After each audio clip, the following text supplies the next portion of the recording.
Island का most trusted showroom Sailila TVS, Bathubasti ATR road near Lulu shopping mall. यहाँ मिलेगा TVS का complete latest range, Jupiter 111, 125, Zest Ntorq 125, 150, Raider Apache 107, RTR 310 और RR 310।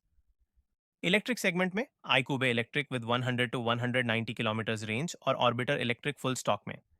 To wheelers पर 5 साल warranty, best technical support, professional servicing और original TVS spare parts हमेशा available.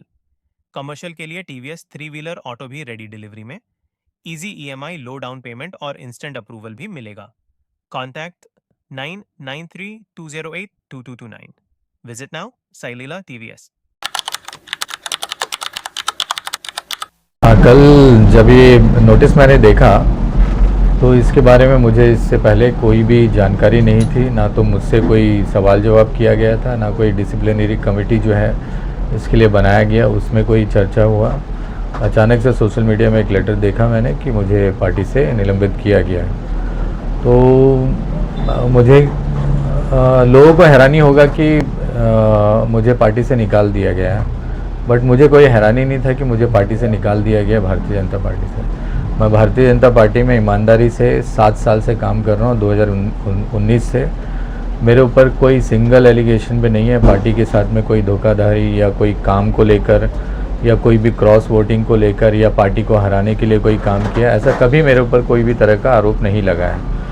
और मगर ये है, मैं इंटरनल अपना बता रहा हूँ कि मैं क्या फील कर रहा था। भारतीय जनता पार्टी में मैं अच्छे तरह से अच्छा काम कर रहा था और समाज के लिए जो बेस्ट मेरे से बन रहा था मैं वो कर रहा था, यूथ के लिए कर रहा था। समाज में जो भी लोग मेरे पास आते थे, जिनको भी जो भी प्रॉब्लम है, मैं उनका कोई ना कोई समाधान जो है निकाल कर उनको देता था। अपना पूरा 100% मैंने अपना भारतीय जनता पार्टी को दिया है और मेरा भारतीय जनता पार्टी से लेकर कोई नाराज़गी नहीं है। मेरा नाराज़गी सिर्फ भारतीय जनता पार्टी के स्टेट प्रेसिडेंट अनिल तिवारी के ऊपर है।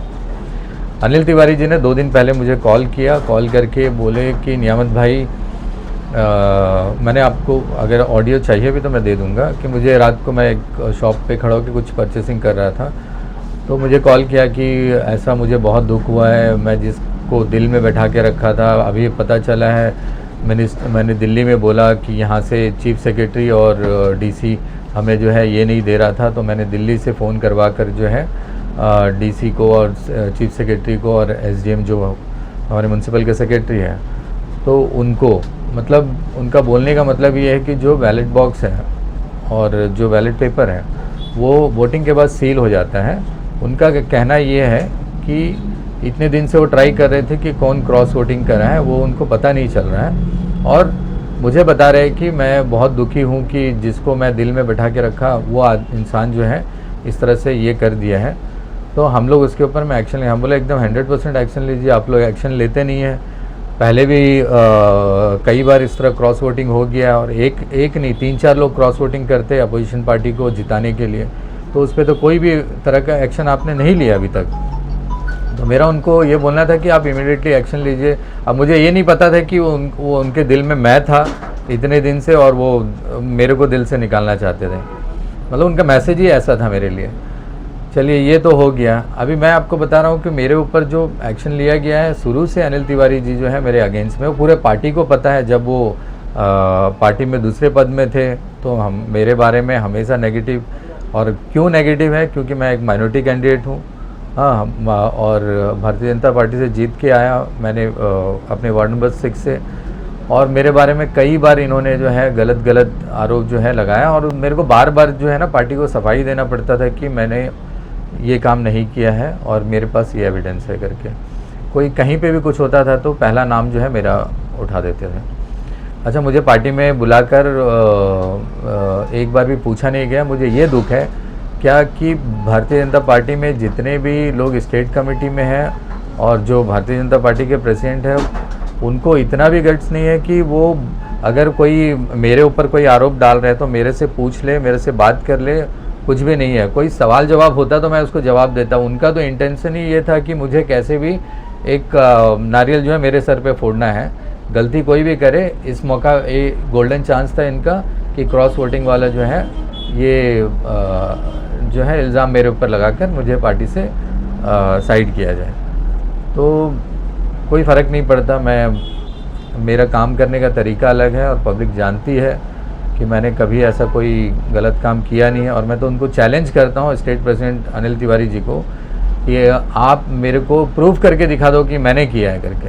मैं तो वार्ड नंबर 6 से भी रिज़ाइन दे दूंगा। आपने तो पार्टी से निलंबित किया है, आप डीसी साहब और डीसी मैडम, चीफ सेक्रेटरी साहब का नाम लेकर जो है आप ये आरोप लगा रहे हैं कि आपने पूरा चेक किया है उनका सीएस के चैम्बर में बैठ के ये सारा बैलेट पेपर। एक तो ये गैरकानूनी चीज़ है जो ये बोल रहे हैं, बोलना भी गैरकानूनी चीज़ है।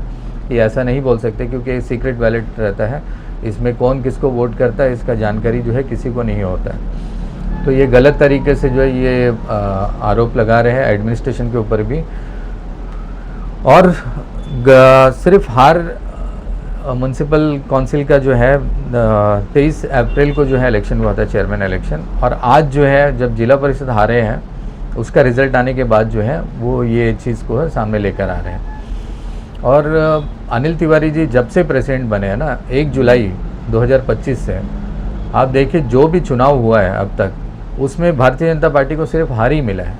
क्योंकि इन्होंने जो स्टेट कमेटी बनाया अपना, जो लोग 15 साल से राजनीति में नहीं थे, जो लोग अलग थे, कुछ लोग तो अपने घरों में कांग्रेस का झंडा भी चढ़ाए हैं इलेक्शन के टाइम पे, एमपी इलेक्शन के टाइम पे, वैसे लोग भी जो पार्टी में जो है अभी काम कर रहे हैं।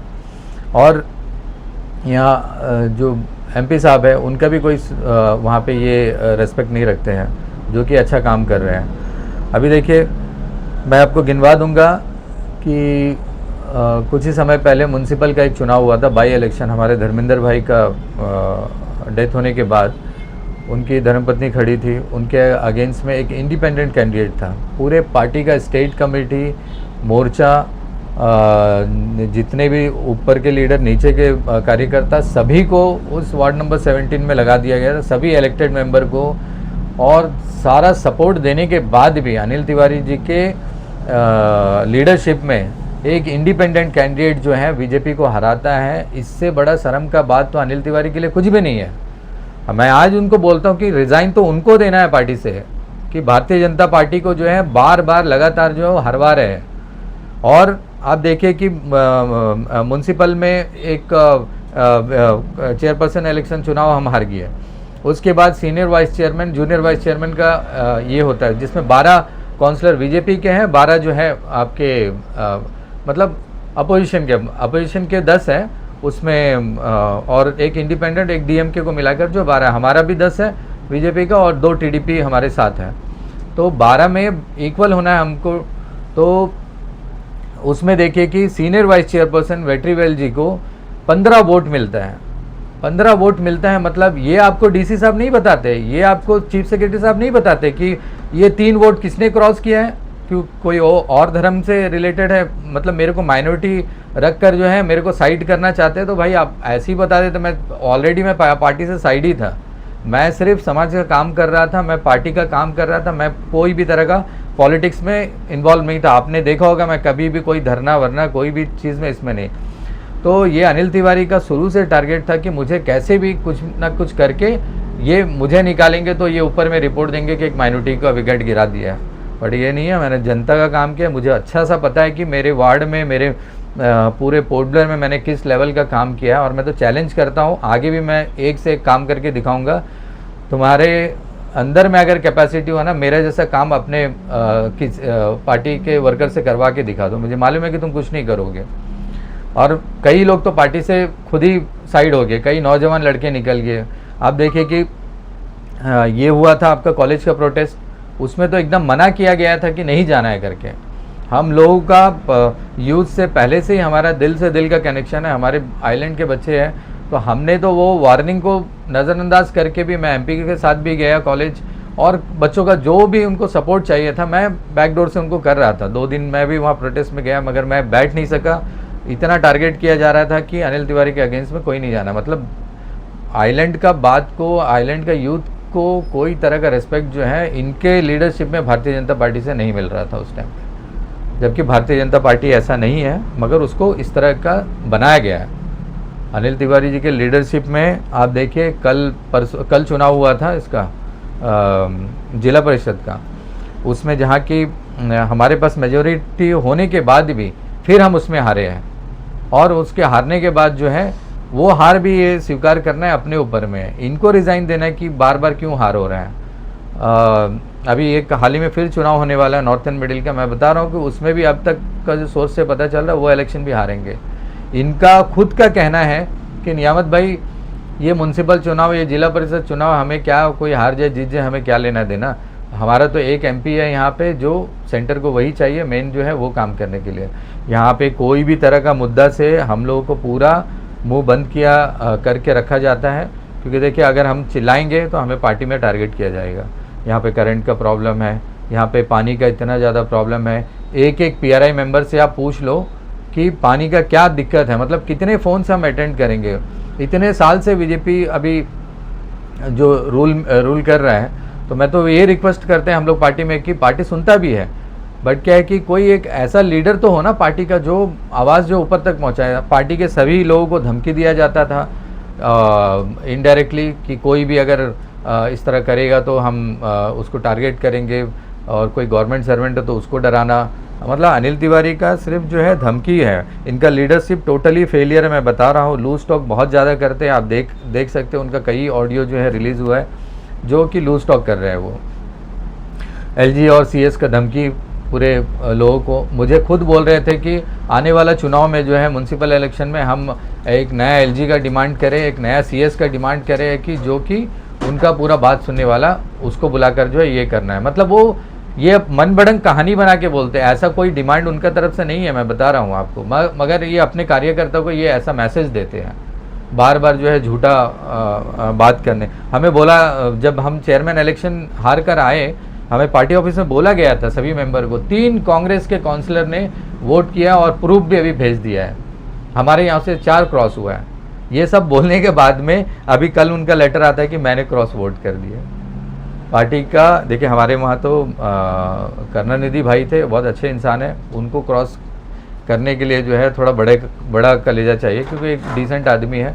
और मैं अपने बारे में बताता हूँ कि मैं खुद अभी work and town planning committee का चेयरमैन इलेक्शन जो है पार्टिसिपेट किया था, जिसमें हम 12 रहे थे, मुझे 11 वोट मिलता है। तो बीजेपी को हराने के लिए मतलब बीजेपी के अंदर ही लोग हैं कि मैं ना बनूं, कोई और बन जाए, कांग्रेस का बन जाए, मैं ना बनूं। मुझे चेयरमैन इलेक्शन का सीट मिला था, जिसमें सुदीप राय शर्मा जी उस टाइम पे जीत गए थे मेरे से, और उनको जो है 15 वोट मिला, मुझे 9 वोट मिला। बताइए कि मैं बीजेपी से खड़ा होता हूँ, 12 वोट हमारे पास है, 12 उनके पास है, तब भी मुझे 9 क्यों मिल रहा है? क्योंकि अंदर से ही अनिल तिवारी जैसे लोग जो हैं माइनॉरिटी कैंडिडेट को हराने के लिए जो है कुछ लोगों को कॉन्फिडेंस में लेते हैं और ये गलत काम करवाते हैं मेंबर से। तो मैं यही कहना चाहता हूँ कि अनिल तिवारी जी टोटली फेलियर है उनका लीडरशिप, उनको तो पहले रिज़ाइन देना चाहिए भारतीय जनता पार्टी से। और मैं तो बता रहा हूँ, अनिल तिवारी जी तो एक लेटर बना के छोड़ दिए हैं। अब तो मेरा तो फाइट तो है अनिल तिवारी से है। मैं तो हमेशा मीडिया को बताते रहूँगा कि अनिल तिवारी क्या कर रहे हैं, समाज के लिए क्या कर रहे हैं, सही कर रहे हैं, गलत कर रहे हैं, क्योंकि मैं तो उसका हर चीज़ जानता हूँ। और मैं तो समय समय पे उनका जो है हर चीज़ सामने, मीडिया का सामने और पब्लिक के सामने लाकर बोलता रहूँगा। और कोई सवाल है आपसे तो आप मेरे से पूछ सकते हैं। आपने जैसा बोला कि पैलेट बॉक्स को लोग टेम्पर करेगा, सीएस ऑफिस का, सीएस सर का भी आपने नाम लिया, जी डीसी सर मैडम का भी नाम जी, डीसी मैडम जो हमारी रिटर्निंग ऑफिसर थी। ये तो टोटली लीगल बोलते नाम ही इसका तो नहीं। हाँ, ये तो पार्टी के अंदर में हम लोगों को बैठा के इस तरह से बोला जाता है, ठीक है। और अभी जो बात सुनने में आ रहा है, ये सब जो है अफवाहें जो फैला रहे हैं मार्केट में, और उनसे जो भी बात कर रहा है ये वहाँ एडमिनिस्ट्रेशन का ही नाम ले रहे हैं। तो इसमें अल्टीमेटली हम लोग का ऑफिशियल्स का भी नाम आ रहा है, तो जैसा आपने देखिए, मैं आपको प्रूफ दिखा दूंगा कि मैंने वोट किया है कि नहीं किया है, बट ये चीज़ मैं पब्लिकली नहीं दिखा सकता, क्योंकि ये एक सीक्रेट वोटिंग होता है और ये गलत है। अगर मैं आपको दिखाऊं मीडिया को कि ये प्रूफ करूं, तो ये मेरे लिए गलत हो जाएगा, और ये वोटिंग का भी जो है वायलेशन है। अटल फाउंडेशन में आपने बहुत सारा काम किया है सर, हमारे अंडमान निकोबार द्वीप समूह के जो यूथ्स हैं उनके लिए बहुत ज़्यादा ही काम किया आपने। तो कहीं ना कहीं आपको नहीं लगता है कि जो पार्टी के जो लोग हैं वो आपसे कहीं ना कहीं जलते हैं कि आप इतना अच्छा काम कर रहे हैं, आपने काफ़ी अचीवमेंट हासिल किया है, और जैसा आपने बताया कि आप माइनॉरिटी कम्युनिटी जो है कैंडिडेट है, तो हमारे बीट समूह में जो है मुसलमान हो, हिंदू हो, जो भी धर्म हो, भाईचारा बहुत टॉप पे है। तो आपको नहीं लगता कि कहीं ना कहीं ये जो है भाईचारा को तोड़ने की कोशिश कर रहे हैं? देखिए, मैं माइनॉरिटी का एक सिंगल लीडर हूँ, मतलब मुझे माइनॉरिटी में मैं कोई पोस्ट में नहीं हूँ, मगर as a Bharatiya Janata party में मैं एक मुस्लिम कैंडिडेट जो माइनॉरिटी से मैं ही हूँ। और मेरा काम करने का तरीका आप सभी ने देखा है, और मैं अटल बिहारी वाजपेयी जी के नाम से लगातार काम कर रहा हूँ। पूरे भारतीय जनता पार्टी जो है, मोदी जी सभी के फेवरेट है, मेरे भी फेवरेट हैं, और सभी हम मोदी जी के लिए काम करते हैं। अटल बिहारी वाजपेयी जी का नाम से जो हमारा फाउंडेशन है, जो नेशनल फाउंडेशन है, उसकी जिम्मेदारी मुझ पे है।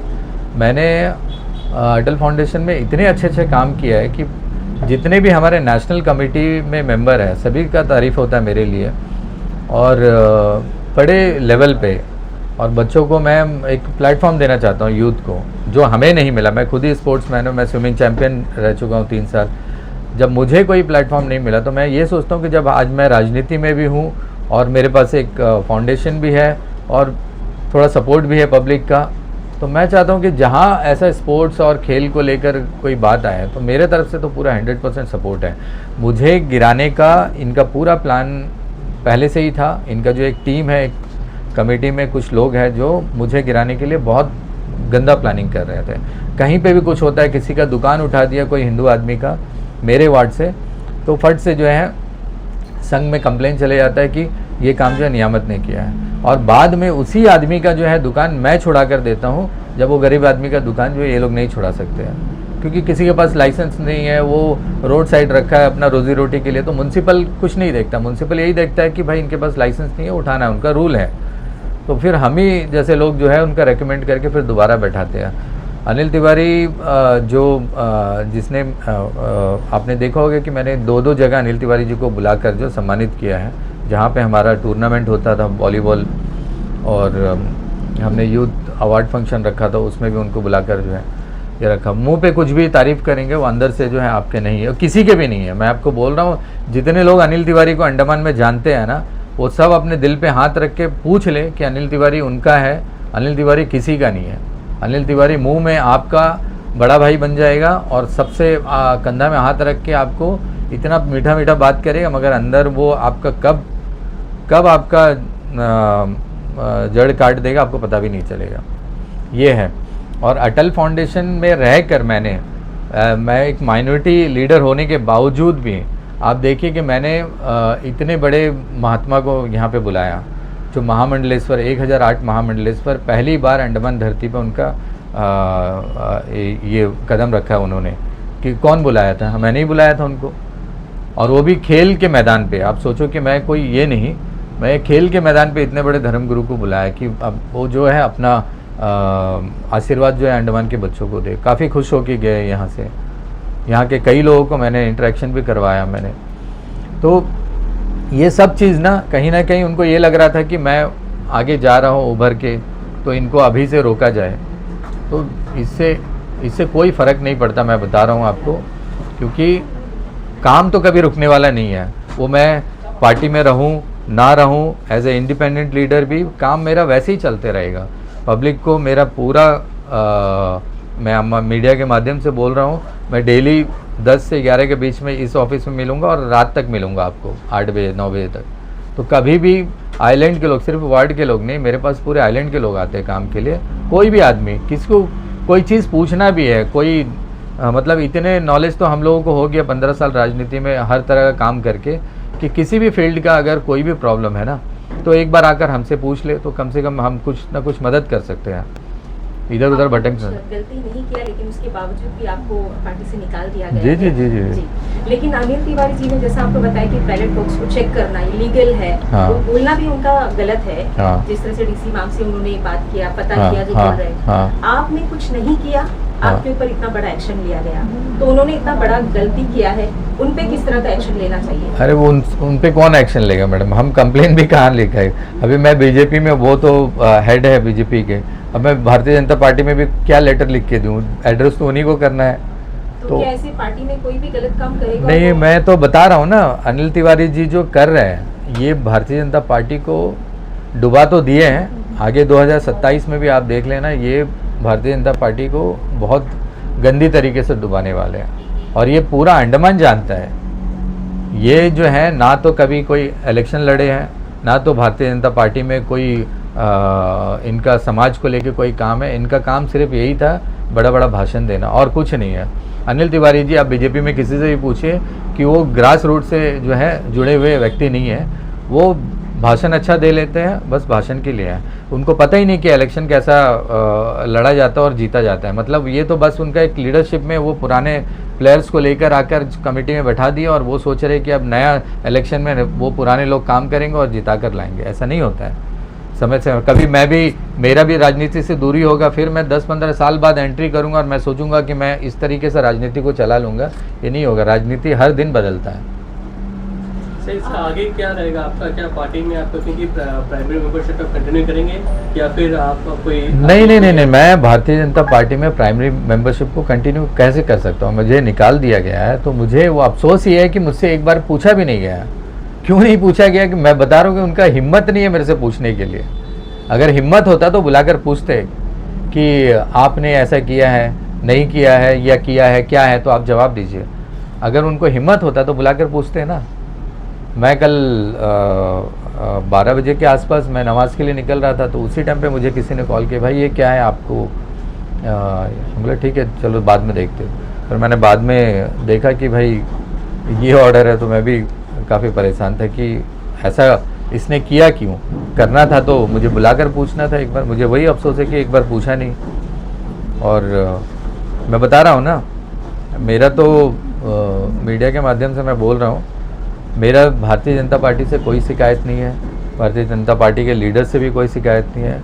मैं भारतीय जनता पार्टी में काम किया ईमानदारी से, मुझे अच्छा इनाम मिल गया है और मुझे अब थोड़ा सा सबक मिल गया है कि मुझे कैसे चलना है। सर, आगे लीगली कोई तरह का एक्शन लेने? देखिए, इसमें लीगल कुछ भी एक्शन नहीं होता है। मैं करूं भी तो कुछ नहीं होता है, बस आपका टाइम वेस्ट है। आप लॉयर को पकड़ के एक डिफॉर्मेशन सूट कर सकते हैं कि आपका जो है पब्लिकली बदनामी करा। वैसे बहुत लोग करते हैं, मगर हम किस को जाकर ये अपना पैसा खर्च करके वकील को पकड़ के ये करें, तो ये कोई बनता नहीं है बेस। तो मगर ये है कि मुँह दिया है ना ऊपर वाले ने। जहाँ मैं उनका गलती देखूंगा, जहाँ समाज में वो गलत काम कर रहे हैं, जहाँ वो पब्लिक के हित में काम नहीं कर रहे हैं, मैं उसमें तो बोलूँगा ना। आज तो मैं आज़ाद हूँ ना, अब तो मेरे ऊपर कोई नहीं है कि मुझे रोकेगा। और मैं तो हर मुद्दा में अंडमान का जो है बात करने के लिए आज मैं एकदम फ्री हैंड हूँ। सर, जैसा आपने बोले चीफ सेक्रेटरी सर का भी आपने नाम लिया था, तो क्या आगे का दिन में आप सर से बात, चीफ सेक्रेटरी से बात करें? क्या आपका नाम लेके एक तरह का? मैं चीफ सेक्रेटरी साहब से मिल के भी कभी ये बोलूँ तो ये भी कोई बेस नहीं बनता है ना। कोई बोल दिया और मैंने बोल दिया, ये तो मेरे पास एविडेंस है करके मैं बोल रहा हूँ। नहीं तो मीडिया में मैं ये भी नहीं बोल सकता कि उनका नाम लेके इसने बोल दिया। मेरे पास उनका कॉल रिकॉर्ड है कि वो जो जैसे बात कर रहे हैं उसमें क्लियर आपको पता चल जाए कि वो इस तरीके से जो है ये ब्लेम कर रहे हैं एडमिनिस्ट्रेशन को, चीफ सेक्रेटरी साहब, डीसी मैम को, कि ये लोग सब मिलकर जो है इनको बताए हैं, सब कुछ खोल कर दिखाया है। मतलब उनका कहना यही है। तो मैं इसको कोई ये नहीं मानता उसको। और मुझे नहीं लगता कि एडमिनिस्ट्रेशन में इतने हायर रैंक के ऑफिसर जो है ऐसा कोई गलत काम करेंगे भी। नियामत जी, आप जो है टीडीपी छोड़कर बीजेपी से जुड़े थे, जबकि टीडीपी और बीजेपी अलायंस में है। आपको लग रहा है आज जो डिसीजन आपके ऊपर लिया गया है, आपको लग रहा है जो एक्शन हुआ है, सॉरी, कोई रियलाइजेशन हो रहा है कि शायद नहीं छोड़ना चाहिए था? ऐसा कुछ है क्या अभी? नहीं, देखिए, टीडीपी तो आज भी मेरे दिल में है। मेरा जन्म ही तेलुगु देशम पार्टी से हुआ, तो तेलुगु देशम पार्टी का रिस्पेक्ट मेरे लिए हमेशा रहेगा। हम ये करते हैं ना, देखिए कि मैं काउंसलर बनता हूँ, आप किसी भी फील्ड में जाते हैं ना, तो उससे आप लगातार उससे आगे, आप जैसे 1 क्लास में तो आपको 2 में भी जाने का दिल होगा, 3 में भी जाने का दिल होगा, मगर आपको 1 में ही रहते रहते काम करके नहीं होगा। तो मैं एक नेशनल पार्टी में अपना जो है मतलब मेरे लिए चैलेंज था कि बीजेपी से ये वार्ड में कभी भी कोई कैंडिडेट जीता नहीं है, और इस वार्ड में वो चैलेंज एक्सेप्ट करके मैं बीजेपी में गया था। और कुछ लीडर्स मेरे को बीजेपी के अच्छे लगे, तो मैं उनका लीडरशिप में काम करने के लिए एग्री हो गया और मैं गया भी। और बहुत चैलेंज के साथ में मुझे वार्ड नंबर 6 को निकालना पड़ा बीजेपी से खड़ा होकर। तो मुझे तेलुगु देशम पार्टी छोड़ने का गम तो है, मतलब मुझे दुख है कि मैं जब 2019 में तेलुगु देशम पार्टी छोड़ रहा था, मुझे दुख था कि इस पार्टी को बनाने में पहला फाउंडर मेंबर मैं हूँ और मैंने इतना मेहनत किया था, कई हज़ार लोग इसमें जोड़ दिया था मैं, कई यूथ जो है मेरे साथ बहुत स्ट्रांगली जुड़ गए थे, मगर सबको छोड़ते हुए मुझे फिर दोबारा से जो है इसमें भारतीय जनता पार्टी जुड़कर काम करना पड़ा। मैं आपको मेरे को भारतीय जनता पार्टी से काम करते वक्त मुझ पे बहुत सारे प्रॉब्लम मैंने फेस किया पार्टी में जुड़ने के बाद, मगर वो सब को मैं अपने काम कर करके ना वो सब चीज़ को मैं दबा दिया मैंने। मतलब कि जो लोग मेरे अगेंस्ट में उभर रहे थे, अंदर से मुझे काटने की कोशिश कर रहे थे कि ये बाहर से आया, अभी इतना काम कर रहा है, इसको ये जिम्मेदारी देंगे, ये देंगे, तो मुझे जो भी भारतीय जनता पार्टी ने जिम्मेदारी दी, मैंने जिम्मेदारी के साथ काम किया। मेरे वार्ड में ही भारतीय जनता पार्टी ऑफिस है।